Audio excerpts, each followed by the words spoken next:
ಎಲ್ಲರಿಗೂ price lord. ಮುಂಜಾನೆ ವಂದನೆಗಳು.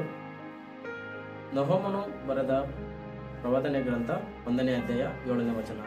ಯೆಹೋವನು ಒಳ್ಳೆಯವನು, ಇಕ್ಕಟ್ಟಿನ ದಿನದಲ್ಲಿ ಆಶ್ರಯದುರ್ಗವಾಗಿದ್ದಾನೆ, ತನ್ನ ಮೊರೆಯಿಡುವವರನ್ನು ಬಲ್ಲನು. ದೇವರ ನಾಮಕ್ಕೆ ಸ್ತೋತ್ರವಾಗಲಿ. ಯೆಹೋವನು ಒಳ್ಳೆಯವನಾಗಿದ್ದಾನೆ. ನಾವು ದೇವರಲ್ಲಿ ಮೊರೆ ಇಡುವಾಗ, ನಮ್ಮ ಕಷ್ಟ ಸಂಕಟಗಳಲ್ಲಿ ಮೊರೆ ಇಡುವಾಗ ದೇವರು ನಮಗೆ ಆಶ್ರಯದುರ್ಗವಾಗಿದ್ದಾನೆ. ಲೋಕವು ನಮ್ಮನ್ನು ಕೈ ಬಿಡುವುದು, ಲೋಕದಲ್ಲಿರುವವರು ನಮ್ಮನ್ನು ಕೈ ಬಿಡುವುದು, ನಮ್ಮ ಸಂಬಂಧಿಕರು ನಮ್ಮನ್ನು ಕೈ ಬಿಡುವುದು. ಆದರೆ ನಾವು ದೇವರನ್ನು ಮೊರೆ ಇಡುವುದಾದರೆ ದೇವರು ನಮ್ಮ ಸಂಗಡ ಸದಾಕಾಲವೂ ನಮ್ಮ ಜೊತೆ ಇರುವವರಾಗಿದ್ದಾರೆ. ದೇವರು ಈ ವಾಕ್ಯವನ್ನು ಆಶೀರ್ವದಿಸಲಿ, ಈ ದಿನವನ್ನು ಆಶೀರ್ವದಿಸಲಿ. ನಾವು ಪ್ರಾರ್ಥನೆ ಮಾಡಿಕೊಳ್ಳೋಣ.